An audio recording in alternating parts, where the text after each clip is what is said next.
Hey everyone, I hope you're doing well and staying safe during this time. If you're new here, welcome to the channel. Like I said, thank you so much for checking me out. If you haven't done so, please make sure to hit that subscribe button just right below the video. Cool, thank you so much. I really do appreciate it. And if you're returning, welcome back. Thanks again for your support. I truly do appreciate having you here.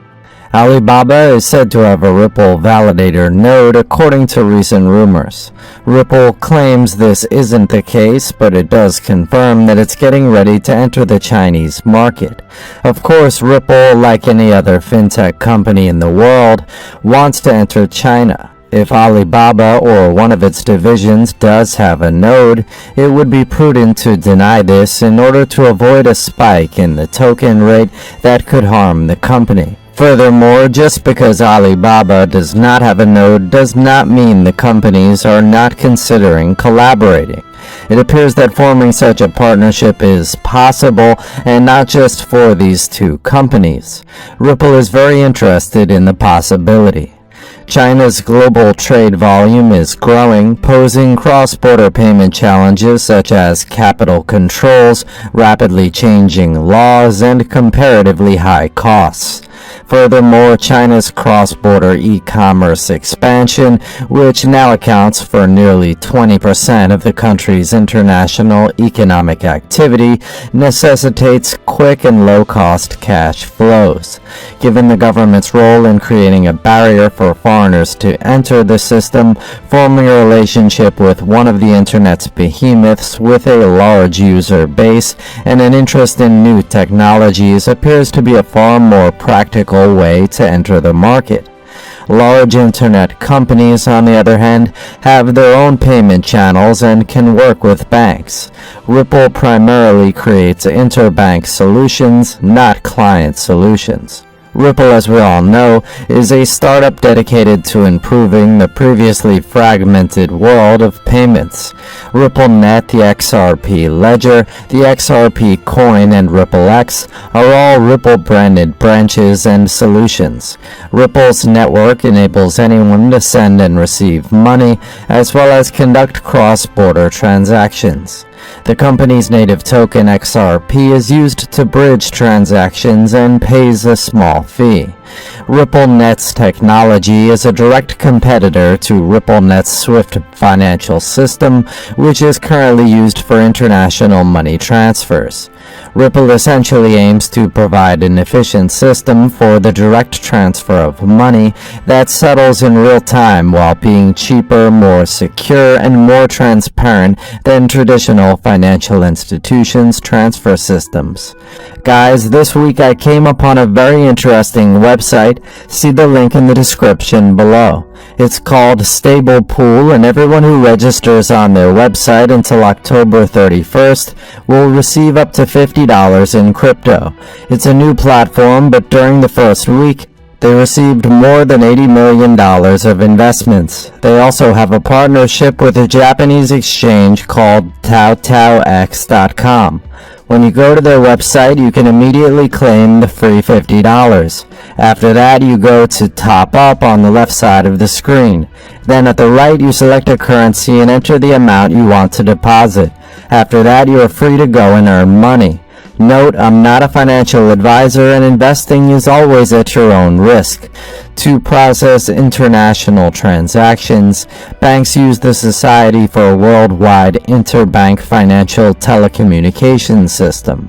While this is effective, it comes at a higher cost and with a higher operational overhead than what is possible with newer technologies. The Internet of Value, or IOV, is a narrative promoted by Ripple. Ripple believes that people should be able to send money and information at the same time, according to this story. Consider sending money at the same speed as sending a text message. RippleNet is a global network that allows financial institutions to send money more quickly, more transparently, and at a lower cost through a unified system, as opposed to the fragmented traditional ecosystems that banks have traditionally used. Only one application programming interface is required by RippleNet.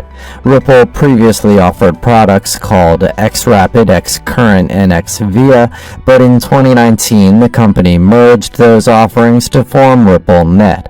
The XRP ledger is an open-source blockchain that powers the XRP cryptocurrency. The XRP ledger's native asset is XRP. Although Ripple uses both for various solutions, the XRP ledger and the XRP coin run independently of Ripple. The XRP ledger, also known as XRPL, is a blockchain on which parties can build solutions similar to the Ethereum blockchain. Also, Pool and Company have been trying to tell us something important. He's been warning us that a nuclear scare is on the way. The comms frequency now tells us it's very, very close. The New World Order is on its way, and we must all be prepared. China and Russia are collaborating to develop a new system partnership. And as much as the US does not want to participate, we believe they will be forced to do so. Following that, we have a tweet from Metatron about China's green energy. He posted a screenshot of a document asking, "Is China ready to commit to a green energy future?" If you've been paying attention to what's been going on in the world, you've probably noticed that every other country is committing to a green future by now. This means it's past time for Bitcoin to catch up to Ethereum. And as we all know, XRP will be the green currency adopted by the majority of these countries. Another thing that caught our eye was this tweet from The Economist. Thomas Schelling saw a conflict as the result of a strategic showdown between rational decision makers weighing the costs and benefits of their options, it says. The fact that China and Russia have grown closer in the midst of the conflict indicates that the two are ideologically more aligned than you might think. Indeed, Russia's Vladimir Putin and China's Xi Jinping declared a new era in the global order last week, wearing matching mauve ties, and endorsed their respective territorial ambitions in Ukraine and Taiwan, at least in the short term. This headline drew our attention immediately. We've seen the SEC make a number of errors, but this one goes above and beyond. We expect the SEC to at the very least have enough knowledge of the crypto world to file a case in court against them. So what makes you think they'll fail basic math? Isn't it the complete opposite of logic? Regardless, it occurred. Let's not get into the specifics. We want to concentrate on this section right now. The SEC responded in a way that does not reflect well on them. The report appears to be lacking in basic math skills. So how can you base a whole lawsuit on a badly written response? That everything from the beginning was a phony representation of the truth. How do we know that this isn't a ruse to bring XRP down when they have nothing to do with it? It's past time to hold the regulatory body accountable for their actions in this case. We've seen them go above and beyond to make sure they're doing everything correctly, even if it means breaking the law in the process. We don't believe that this is how justice is carried out. Manipulation of the law for your own personal gain only makes you the villain rather than the hero.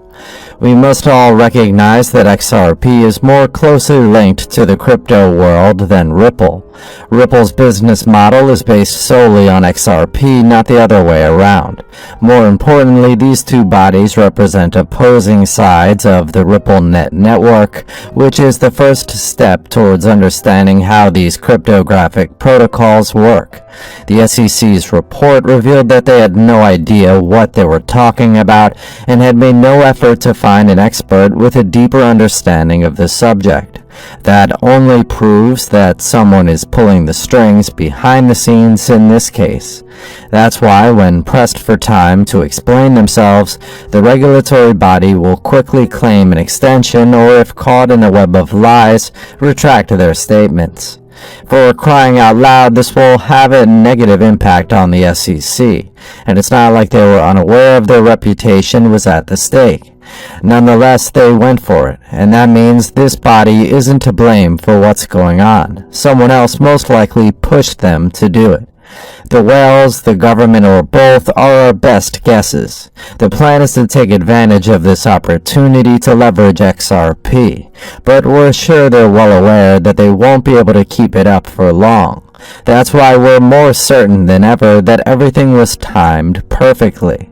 Also, according to Whale Stats data, Whale's use of XRP has increased in the last 24 hours, with XRP ranking among the most used smart contracts by the 1,000 largest BSC whales.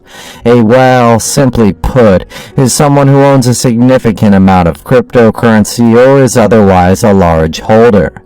The recent increase in XRP utility among whales coincides with the announcement of Multi-Chain's XRPL integration. Multi-Chain has announced that XRP Ledger will be supported for cross-chain connectivity between EVM and non-EVM compliant blockchains. Thanks to the integration with XRP Ledger, hundreds of thousands of DeFi users will be able to move assets seamlessly between XRP Ledger and other blockchains. Multi-Chain will facilitate the cross-chain transfer of XRP Ledger's native digital asset, with the help of Ripple's technical assistance. Ethereum, Matic, AVAX, FTM, USDT, USDC, Frax, and other assets will also be transferred directly to the ledger. Ripple has improved the availability of its ODL service over the last year. In the time allotted, the company launched its first in-market ODL corridor in Japan, in collaboration with SBI Remit, and acquired a 40% stake in Tranglo in Malaysia, in order to expand the reach of its ODL service. Tranglo is expanding its ODL reach across 25 corridors following a successful launch, allowing providers to process cross-border payments in real time without having to pre-fund. I'm your guy. I will keep you posted. I'm your advocate. I'll be back on a daily basis, usually multiple times per day, with these videos to keep you updated with everything going on. So, I hope you enjoyed the video. If you haven't done so, make sure to hit that subscribe button. Feel free to share any of my videos with your friends, family, social media, or anybody who may care to listen. Thanks so much for your continued support. I'm always here for you. I want to help you through this time. So thank you so much for continuing to choose me. Enjoy your day, stay safe, and I'll catch you again probably in a couple hours. Thanks, everybody. See you later.